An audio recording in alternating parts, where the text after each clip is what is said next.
God bless you. Thank you, everyone, for being here. Really appreciate it. Thank you. Everybody, before we get started with the reason that we're gathered here, I have to talk about what happened last night, and it's incredibly sad. We lost a good young man last night, and I was at the hospital at Kings County, and Commissioner Dan Nigro and I went to see the family of firefighter Stephen Pollard. And this is a really painful situation because this is a family that gave everything to New York City. Stephen's dad was a New York City firefighter for decades. His brother is a New York City firefighter, and Stephen joined in that beautiful tradition, serving the people of this city. And he had only been a member of the FDNY for a year and a half, just a year and a half, and was trying to protect people as he had devoted his life to. And this was particularly painful. I have to say, as a father of a young man, to see this good young man there, to see him there with his family around him, it was extraordinarily painful. And I felt so much for this family. But for all of us, we lost someone very special. So I want to ask all New Yorkers to please keep the Pollard family in your prayers. Think of them. Think about what his mom and dad are going through right now, having lost their son just 30 years old. Keep them in your hearts. I'd like to ask everyone to join in a moment of silence for Stephen Pollard.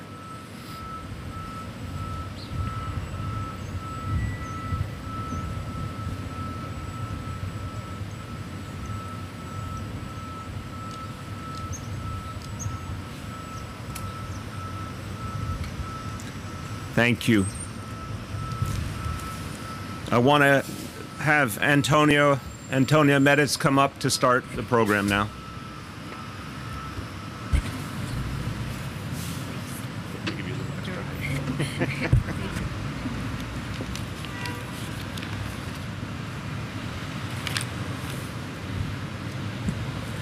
Hello, everyone. It is a real honor to stand here today to celebrate a new law that will protect the health of my family and the health of many, many New Yorkers. My name is Antonia Meditz. I am a 21-year-old student health advocate at St. Francis College. I've been worried about the health of my grandfather for as long as I could remember. My grandfather's name is Tony Rizzo. I live with him, my grandmother, and my mother in Middle Village, Queens. My grandfather is smart, sweet, and really funny. He is also an avid smoker. He knows smoking is not good for him, and of course he knows. He's had a heart attack and 2 stents put in his chest. The first heart attack happened when I was 4 years old. I remember it vividly. It was awful. The experience has haunted me my entire life. His doctors have obviously asked him to quit, but Tony still smokes. A whole pack a day, often even in our house. My grandfather says he started smoking when he was 8 years old, as a little kid in Italy. 8 years old. Can you imagine that? I'm fortunate enough to say that my grandfather is going to be 75 years old next week. Tony Rizzo is stubborn, like a good old Italian man. This is a lifelong bad habit for him, one that is very tough to break. That's why, while I do get upset at him, I don't blame him. I do blame tobacco companies, though, for selling these deadly products. My grandfather is on several different medications, so he goes to the pharmacy a lot to refill his prescriptions. Every time he would go to the pharmacy to get his life-saving medication, he would also come out with a new pack of cigarettes, the very same thing that made him sick. That makes no sense. Tobacco is an addiction in itself, and he doesn't need that temptation anymore. I am so happy that won't happen again, and now that we have a ban on the tobacco sale of products at pharmacies. I'm excited to see the impact that this regulation will have on not just my family, but the health of all the other New Yorkers. Thank you for all the people who made this happen. I want to thank NYC Smoke Free, the New York City Department of Health and Mental Hygiene, the American Lung Association, American Cancer Society, and American Heart Association. I want my grandfather to live many more years, and this really will help. It is now my great pleasure to introduce the Mayor of New York City, Bill de Blasio. Great job. appreciate it. Thank you so much, Antonia. That's really a heartfelt story. But then you just said that image of your grandpa going into a pharmacy to get the life-saving drugs and seeing the very thing that caused his affliction there staring him in the face. You just explained the whole reason we're here today. And I want to thank you for telling your story and helping New Yorkers to understand why this is important. Let's give Antonia a round of applause. Antonia, we have something in common because my dad smoked 2 packs a day. Ended up with lung cancer and emphysema. And every time I try and talk to him, or anyone else in the family would talk to him, he'd say, "Oh, I'm going to quit, I'm going to quit." But that drug had a hold on him. He, no matter how hard he tried. And I always say he was a big, strong guy. He had fought in the World War II in the U.S. Army. He could go through hell, but he couldn't overcome the addiction that comes with tobacco. And we have to understand how dangerous this product is and how we can't make it easier for people to get addicted and stay addicted. We have to make it harder. We're here in this place in the middle of the greatest city in the world. And the reason we're in this exact location is if you walk around here, there are more pharmacies in this part of New York City than any place else.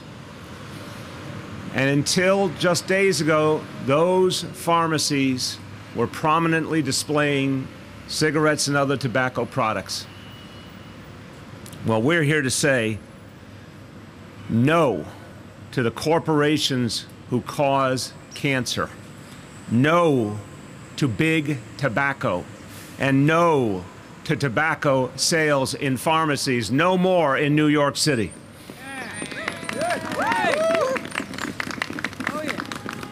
I want to thank everyone who's standing here.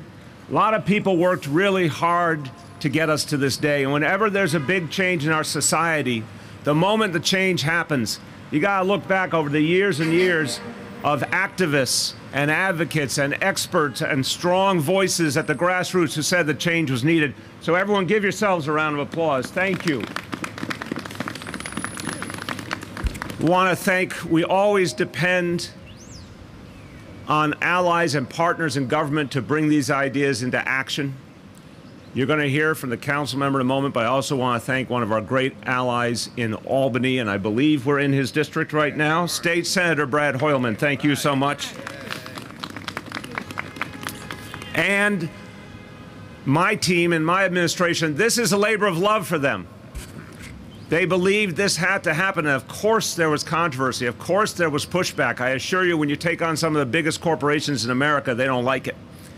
But our team was resolute. I want to thank our Deputy Mayor for Health and Human Services, Dr. Herminia Blasio. I want to thank our newly minted Health Commissioner, Dr. Auxilius Barbeau, and our Consumer Affairs Commissioner, Lorelei Salas.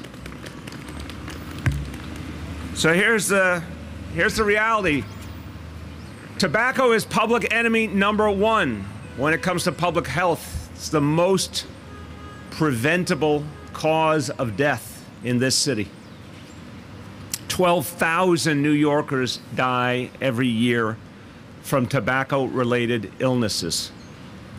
And this is because there are massive corporations who spend billions to hook people and keep them hooked. That's what's going on.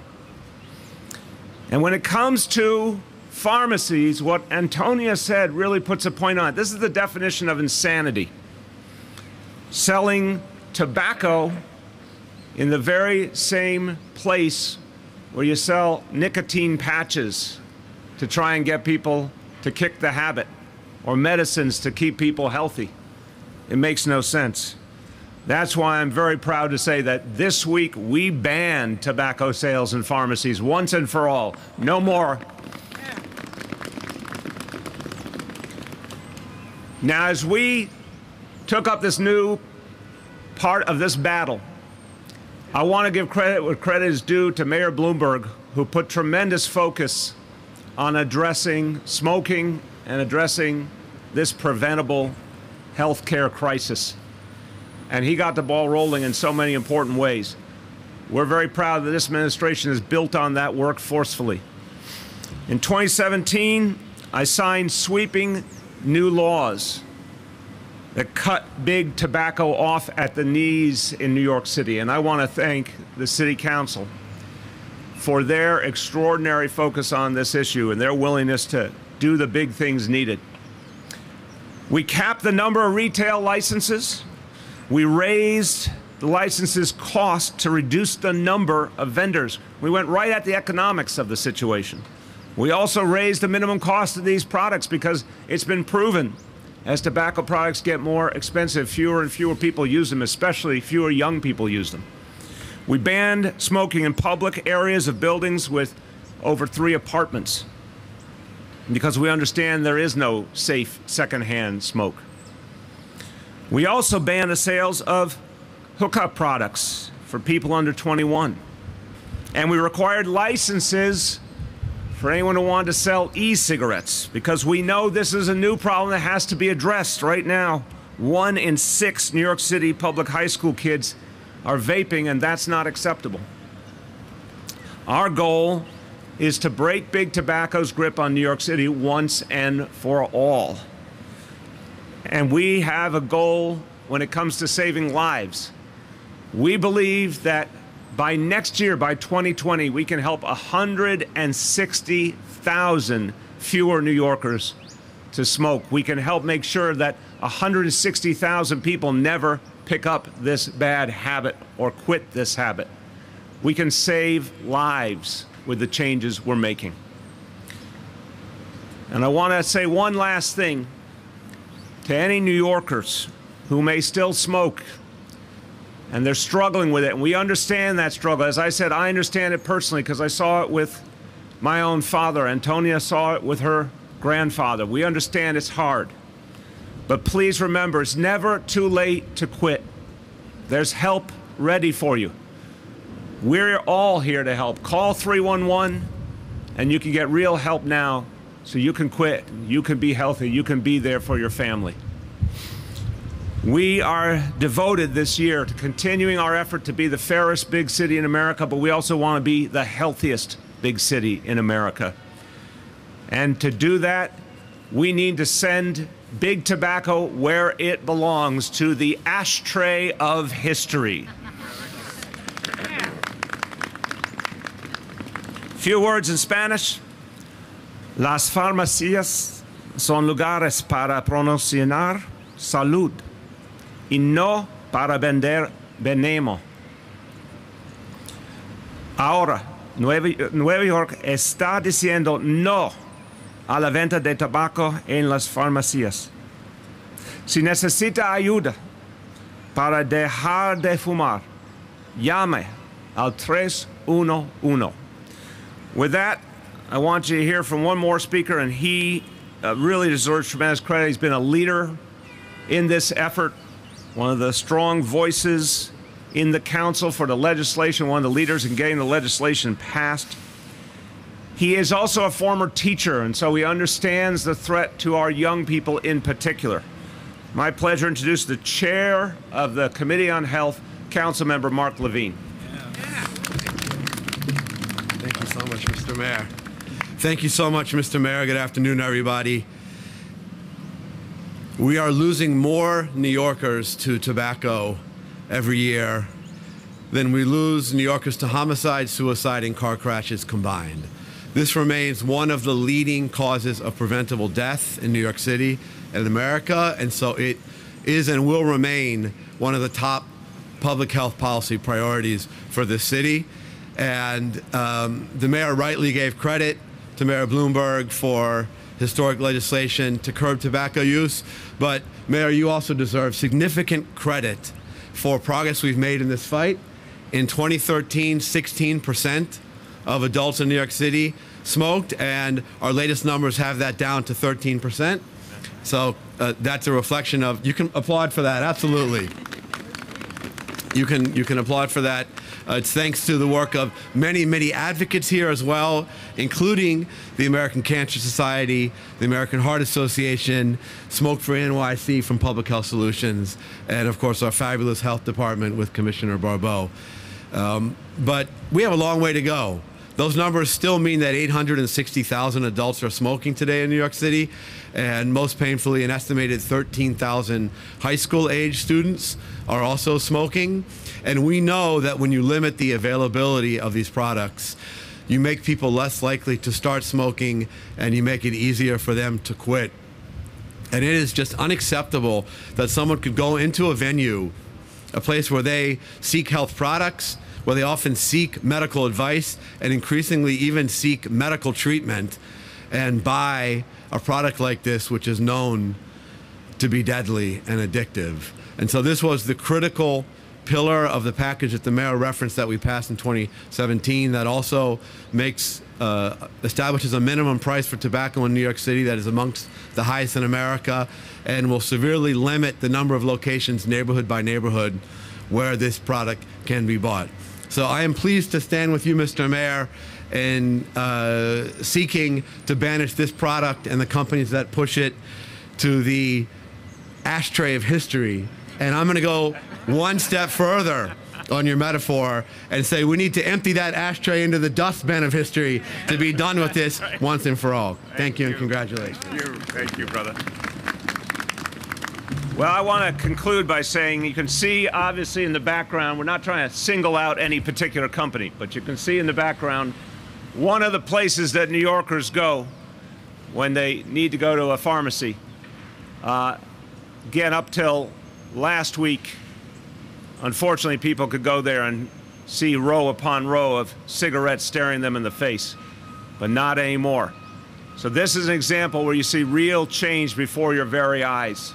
And it's going to save lives. And one more time to all of you who work so hard, for all of you who have seen loved ones and family members suffer, change begins today. Thank you, and God bless you all.